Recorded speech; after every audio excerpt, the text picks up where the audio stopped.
Karen Bonifilio, Inner Realms, Outer Journeys. We have a special guest for you today. This is Cynthia Moore. Cynthia, would you like to say hello before I start telling about you? Hello, I'm happy to be here. I'm happy to have you here. She's an author. She wrote Dancing on Coals. And I'm going to tell you, I have been reading this book, and as an empath, I feel everything she went through and her story and her journey and how she's come out of everything is incredible. It is such a powerful book. So she's going to tell you about her book, and just buckle up. Let me introduce her. She is an award winning playwright and performer who wrote and directed theater in the San Francisco Bay Area for over 20 years. I hope I say this right. She's a founding member of Otra Banda. Mhm. Oh, yay. Company. She worked with the Blake Street Hawkeyes before leaving the theater to earn a master's degree in clinical psychology. She has worked as a mental health counselor for 23 years with a particular focus on the connection between spirituality and trauma. Mm. She has taught numerous workshops in creativity, writing from the heart, and more. Mhm. And I'm going to tell you, this book is straight from her heart. Mm. It is. Do you still live in the Bay Area? I do. I've lived here for 45 years. So my aunt and uncle lived in Menlo Park, Mm. and my grandma in Palo Alto. So I have fond memories of Mm. the area. Love it, love it, love it. All right, Cynthia, you go ahead and you just start telling your story. Well, as many people do who have a sort of a crazy pivot in the middle of their life, like I did, I Mm. pivoted from a world of performance art, extroversion, high energy, very masculine driven values and ethics. And I pivoted right in the middle of my life to getting a master's degree in psychology and becoming a therapist. And so it seems like kind of a wild pivot. And I wrote this book to make sense of that pivot. So, one of the things that I did, and I think many people do this, is I rejected the first half of my life when I walked away from it. I rejected the theater. I rejected performance. I rejected that part of myself. And in writing the book, I had to reclaim that part of myself and really bring it back into a kind of integration with the rest of my life. And so the book represents bringing these two halves of me into a kind of a metabolized whole, if you will. That's why I wrote the book. And it really has been such a healing journey to write it and put it out and get responses like you saying it's straight from the heart. Those are the things that mean something, right? When we hear that. It does. Now, I know I wrote a book that was straight from the heart. Mm.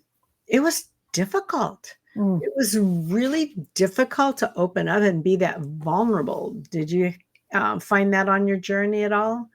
Absolutely. You know, the irony is I sent this book, the first draft, to an editor, a developmental editor, and she said to me, "You've got to get vulnerable." And I was a beginning therapist at the time, and I said, "What does that mean?"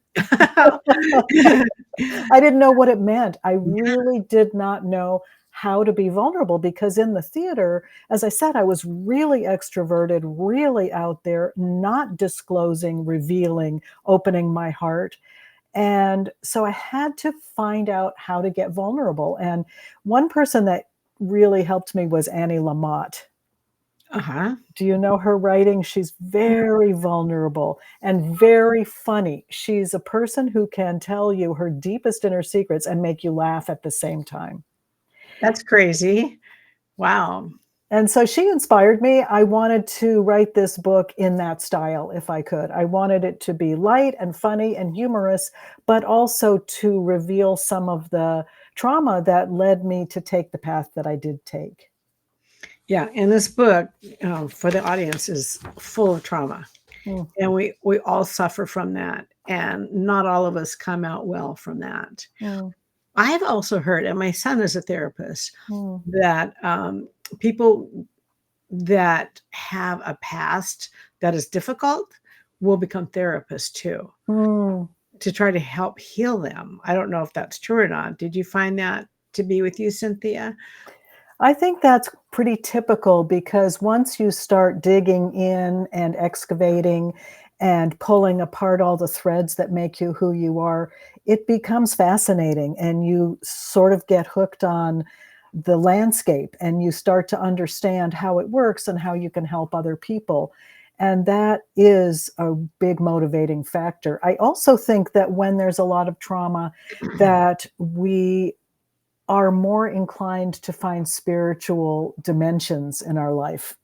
Because if you think of the parents or the people who raised you as not providing exactly what you needed in terms of support and love, you tend to reach a little farther out and find those spiritual dimensions, which is such a blessing. Hmm. Hmm.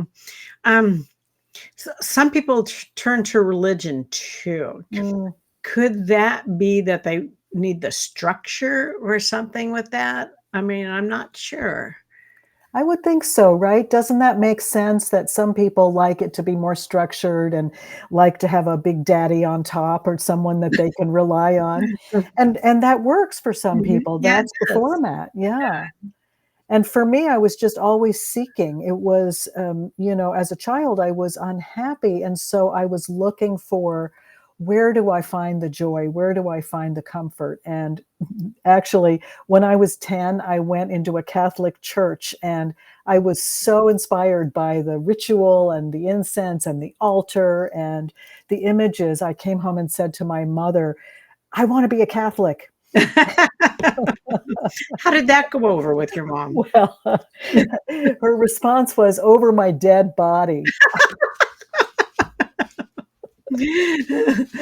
Oh, so you did not do that. I did not become a Catholic, but I still love a good cathedral. I love a good Catholic church. I Mhm. I love the sacredness, the holiness. I love all of that. So I really opened to that dimension as a child, and I was hungry for it. You would had a completely different life if, she were to have allowed you to do that too. Interesting. I think so. Mhm, Yeah. mm. Oh my gosh. Keep going. There's a Buddhist term that is a hungry ghost. A hungry ghost in Buddhism is someone that is hungry all the time, that is insatiably hungry, that is always craving, always desperate, always wanting, always seeking.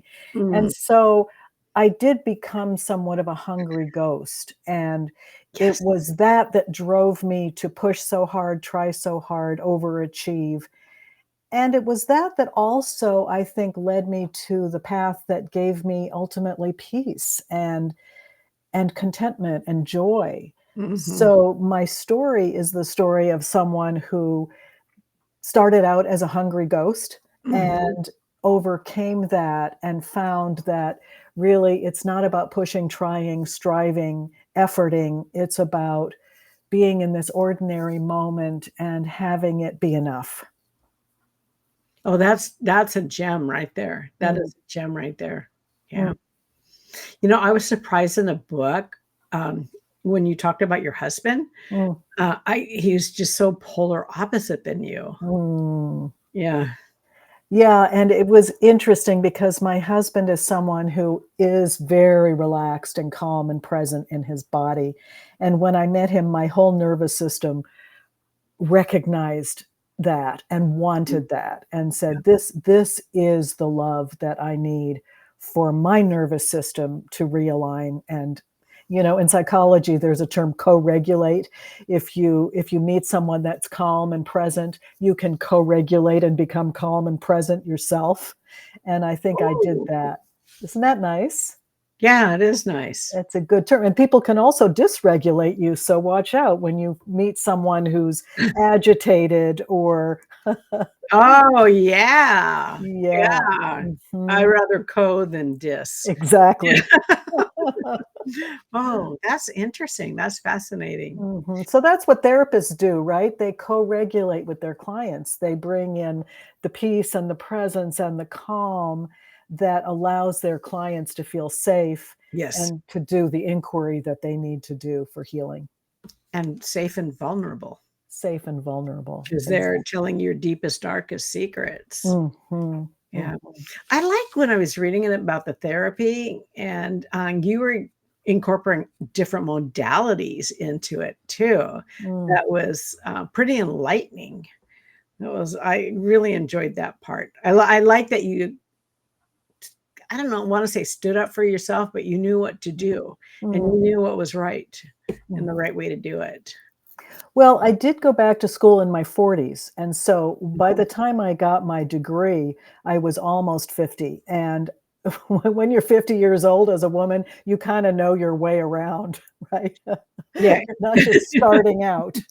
This is true, and you have knowledge of Mm, the real world, yeah. yeah, of the way it plays out. And I have to say that being in the theater for all those years really informed me about my therapy practice. It gave me the sense of Oh. when you're in a creative state, you're in a state of flow, you're in a state of receptivity, you're in a state of inspiration, and I used that in my therapy practice to bring clients into that state, to try to be in that state myself, to be in a flow state. Mm, And so I used hypnosis, I used guided meditation, I used, Buddhism as much as I could bring it in to help people access that bigger self place where we are in a state of wholeness and okayness, even if there's a smaller part of ourself that's struggling or suffering or anxious, there's a small self and there's a bigger self. And if we can access both of those, mhm, that's where the healing takes place. yeah. Are you a practicing Buddhist?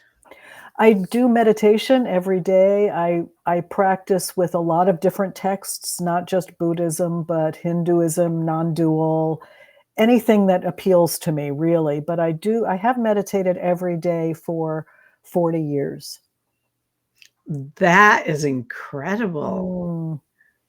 Wow. It's saved my life. I think you'll meet a lot of people who might tell you that meditation has saved their life Mhm, mm, because it gives you an ability to access a different part of your brain. exactly. And Mm, I think people start it and get frustrated because they start thinking about other things, and they just think, "Oh, this is not gonna work for me. mm. I can't do it," but it is a wonderful place to be. It is, and it's okay to think about other things. You know, the great lesson of Buddhism is it's right where you are. Mhm, It's not somewhere else. So it's not thinking about other things. It's mhm, not being calm and enlightened. It's right here, right now, this as it is. mhm. And that was the greatest revelation for me was this Yeah, as it is the answer, is the contentment. and don't we all want that? Mm, Isn't that what we want in our life, contentment? Yeah. yes.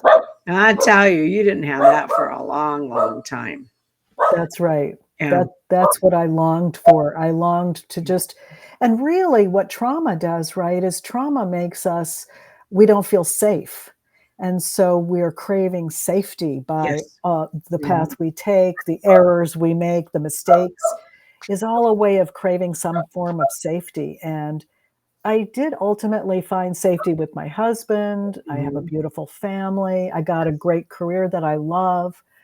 So, safety gives us the opportunity to heal. It does. Mm, It really does. mhm. Really, I'm glad you found that. Thank you. I didn't know how you were gonna come out of all this. It's pretty, she went through some really rough, from the first page, really rough times in her life. Mm, I know.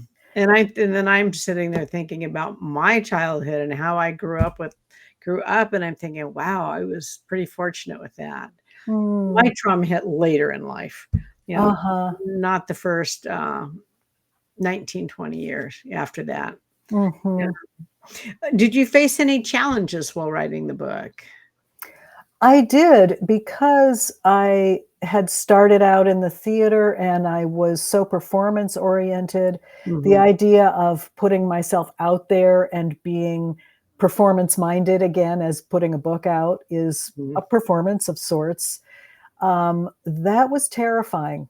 It was really terrifying. I Oh, had to come back into that world and get my feet back, get grounded, and let myself know that it was going to be okay to be out in the world. And I was coming out with authenticity this time, because when I was in the theater, the thing that I was missing was my own authenticity. And as you pointed out, vulnerability. I mhm. wasn't vulnerable. I wasn't authentic. I was trying to be a man. I was in companies that were male companies. I was trying to be competitive, Yep. athletic, Mhm, acrobatic, and I mhm. succeeded in those ways, but I wasn't succeeding in terms of my own authenticity. And so as I brought the book out, I had to give myself pep talks and say, okay, you're coming out as you. This is You. not you pretending to be something. You're not going to be discovered to be an imposter because you're not being an imposter. Mhm, mhm. So it was different, but it was challenging. And it's been actually really heartwarming to be received as well as it's been received, because I feel that the vulnerability I shared has been really taken to heart by readers and people who have responded to the book. So I healed something in that also. What tell us about some of the responses that you got from the book? Well, mostly people are saying, as you're saying, that it's really vulnerable. I reveal a lot. I don't hide my Yeah. deficiencies. I sort of put it all out there. And what I wanted to do with the book was really to give people a visceral experience of what it's like to be kind of desperate, to be craving, have that energy that you said as an empath, you could feel it, that you Yep. feel that energy, and that you Mhm. also can feel the settling and the discovery of calm and the discovery of peace. So I'm hoping it's a visceral experience for the It reader. is. And I'm hearing that people are saying they Mhm. got that from it, and they appreciated both the vulnerability, and what I love the most is that people say they cried and they laughed at the same time. That's true, you do. I mean, I would close the chapter and go, "Oh, holy God," you know? Mm. Jeez, what she experienced. Yeah, yeah. It's quite for this little guy, there's a lot packed in there. There's a lot packed in there. I didn't wanna say too much, you know? I didn't wanna go on too much. I believe in precise, concise Yeah. statements. Oh, I'm sure you could have gone on a lot more with what you experienced. Yeah, with a lot more. So Mm, what message, Cynthia, do you wanna convey through the book? Which is there a main message that you have? mm. The main message would say is be true to yourself. Listen deeply to yourself. If you're on a wrong path or you're in a career that's not feeling aligned with your inner self, if your outer self and your inner self are not in alignment, listen to that and do what you need to do to really value who you are and what you need and what your gifts are, Mhm. and especially for women, because so many of us try to compete in a male world or try to show up in a way where we're using languaging that's not our languaging, using gifts that aren't our gifts. And Mhm. so be true to your feminine values and your female qualities Mhm. and your superpowers, and do the work, because doing the work that needs to be done to excavate, to get whole, brings so much joy into your life. It's possible to go from trauma and desperation to contentment and joy. And that's the biggest message that I can convey. And some people find, I don't know if this is a right word, but they get something out of the trauma. Mm, They get something and they're not maybe it's familiar and then not willing to leave it. But Mm. you had that trauma and completely turned everything around. Right. You have to be ruthless with yourself, Oh, right? ruthless. Yeah. You have to really look and say, am I benefiting from this? Am I getting something out of this suffering? Am I attached to this suffering? As the Buddhists would say, you don't want to be attached. So if you're willing to let go, let go, let go, you can move on. Okay. Yeah. Wise words.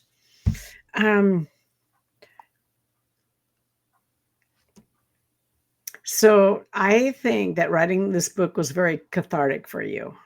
Yes. And what else did you learn for yourself while writing the book? I learned that we are all multitudes. We have lots of people, lots of personalities inside us, and it's easy to reject parts of ourselves. And Mhm. as I said earlier, when I started writing the book, I had rejected this performative part of myself. It was like, I don't want to go back there. I don't want to be that person. That wasn't authentic. And by rejecting that, I was disowning something really important in me. And I needed that part to write a book. I needed that part to publish. And so the cathartic part was re-owning that Mm. and loving that and embracing all the parts of ourselves, even the parts that made mistakes, Yeah. even the parts that, you read there were some really questionable relationships I entered into. You you were a little crazy. You Little were out, crazy. Cynthia, you were out there. I'm thinking, God, would I do that? Would I do that? And kudos to you for sharing that. I Mm, mean, that is really vulnerable because people can be so judgy, mm. so good for you to do that. Yeah. You Man, have to get over a fear of being judged if you're putting a book out. You can't be afraid of being judged because you just have to realize everyone's going to think what they think. exactly. And the purpose is to speak your truth as beautifully as you can. And I don't think people realize that. They're gonna judge you one way or the other. Mm, So you might as well just be yourself, right. just be yourself. Yeah. Oh my gosh. Um, well, I think your story has really impacted your healing journey Mm, and is gonna help other people that are in traumatic relationships or family dynamics too that are very traumatic, because that is something you had gone through. yeah. Um, but I'm gonna tell you, when you walked away from the theater group, I was cheering for you. I thought, "Yes, leave that. Don't be there anymore." Mm, And I gotta tell you, to the audience, she did a lot of things that her angels were working overtime to keep her protected. that's right. And look, she looks so innocent. And I don't think there's any mistakes. No, I no, don't think anything we do is wrong or a mistake. It all right. leads to where we need to be. Without that theater history, I Mhm. wouldn't be so creative as a therapist. Without it, I couldn't have written a book. And without the therapy part of me, I wouldn't have been able to do my own healing journey. So all the parts are necessary and all the mistakes are necessary. Mhm. Mhm. The suffering is necessary. As hard as it is to go through, all of that is true. Yeah. All of that is true. And all those little pieces and parts and broken things, you come out of that a better person too. Yeah. Yeah, and you start to heal yourself, which is really nice. Mm, mhm. Oh, Cynthia. Oh my gosh. Well, like Leonard Cohen said, the crack is where the light comes in, right? The Oh, cracks. Mm, who said that? Leonard Cohen. That is great. Oh my Mhm. gosh, that's my new mantra. Uh-huh. It really is. Oh, Well, wow. you wrote about that. Your broken heart is where the light came in. Yeah, that was a hard book to write, but I'm glad Yeah. I did it. I thought if I can help one person, just one person, it is worth writing. Mm. Yeah, and I And think you what probably relate to that too. What a message that is to convey to the world, that letting your heart break and letting yourself grieve is Hmm. where you get the blessing and where you really get the guidance and the light. Yeah, this is Mhm, true. Very, very true. I can relate to your words so much. mhm. I'm going to glance at my questions. I want to make sure I get everything covered. So, in writing the book, what were the challenges that you had to overcome? So, one was a vulnerability and being authentic. Mhm. Um, did your family members who played a big part in your life, were they supportive of that or did they know about that? My family has been beautifully supportive, so that was fine. Good. Even the theater, my old theater buddies, they've been happy with it. They Oh. weren't too offended. Yeah. I threw them under the bus just a little, but not too much. Yeah, I wonder about that one guy, but yeah, well, But, that's good. yeah, I think the biggest challenge was being vulnerable, and my tendency was to be humorous. I wanted to be funny and sort of witty and quick, and so being vulnerable at the same time was a real challenge. How do you do that? How do you Yeah. it's almost like I went through some of the experiences and I had to pause and then dig down into a moment in time and really get to the heart of it and get to the pain of it and figure out a Oh. way to bring that back in words Mm. without feeling sorry for myself or getting victimy. It's a very delicate use of language to be able to do that. And you, to me, you do not present yourself as a victim at all. Mm, This is just what's happening. This is mhm. what happened in my life, and this is what I did with what happened. Yeah. Yeah, I never felt that you were a victim or seeking pity or anything like that. Mm, And the strength you had to get through all of this was incredible too. thank you. It It's is, I know. it's an alchemical process, right? It's alchemy. You take something Yep. that's dark, that's painful, that's suffering, and you work it and you work it until it turns into gold. Mhm, mhm. I agree with you exactly. Wonderful. Um, so are you still a therapist right now? Are you still practicing? I'm mostly retired. I work with a few people, a handful of people, and I'm transitioning from doing psychotherapeutic work to doing more spiritual work. So I like that. I'm really trying to I like to think of it that I'm working with the coherence point rather than the breaking point. You know, if the coherence point is the place Oh, where someone yeah. feels whole, where they feel integrated, where they feel authentic, let's work in that space rather than working on the trauma of the past and the breakage points from the past. So I'm kind of morphing my work into something new. I'm not sure what form it's going to take going forward. I feel another book is coming out, to tell you the Ah, truth. I do. Think in maybe. a few years. Yeah, we got another book coming out. Um, so people that hang on to that trauma, Mm, what is the first step they can take?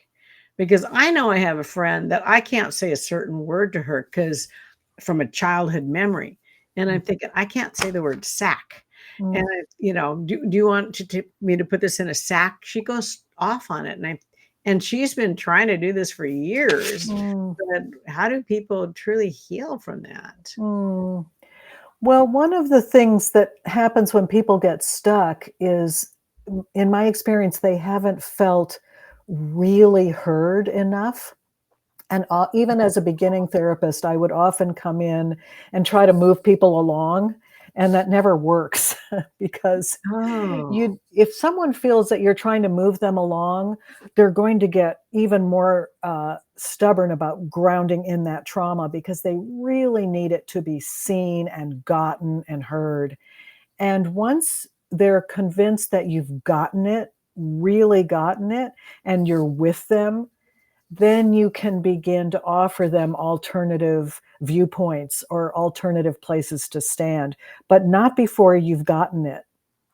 So a lot Mm, of times people get stuck in that place because they're feeling like we're trying to move them along, and they need empathy first and foremost. mhm, That's the first thing they need. I see it, I hear it, I get it. It sounds so painful.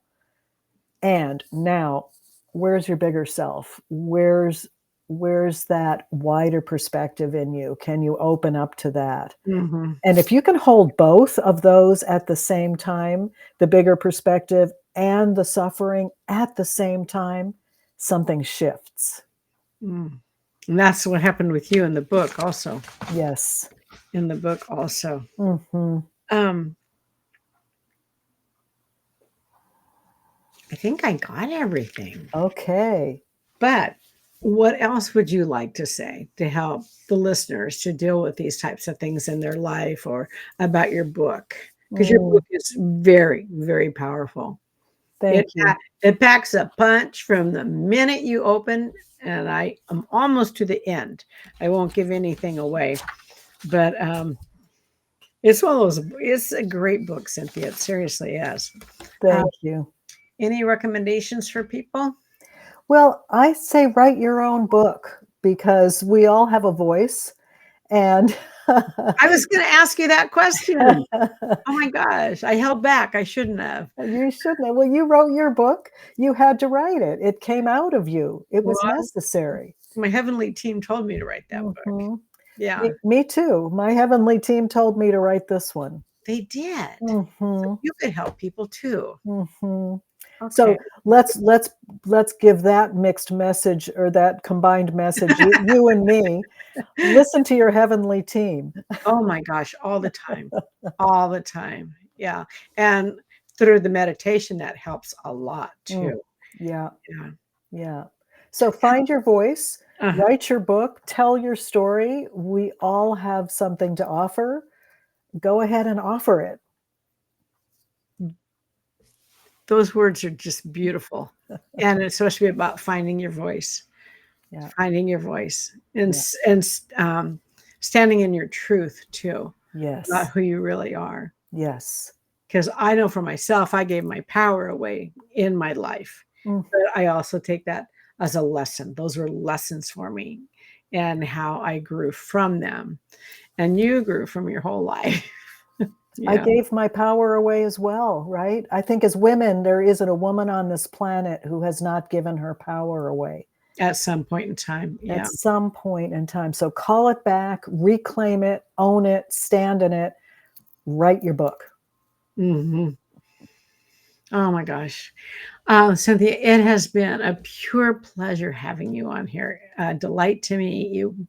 And when you write that next book, we got to get you back. For sure. Okay. It's a date. So we're going to say goodbye, but don't get off yet. And I want to make sure, is there anything else you want to say? I don't want to skimp on anything. Whatever your message that you want to have, get out. I have just appreciate you offering this as an offering from your heart. And it's important that we offer from our heart whatever we've learned, whatever we've gained, and share it. Yep. And I agree. And I think you should always come from your heart. Yes. Always come from your heart and come from the vulnerability. And being vulnerable is tough, but once you get there, Mm, it's the only place to come from. the only place to be. It really is. Yeah. Mm, All right. I thank you very much. thank you. And we will talk again.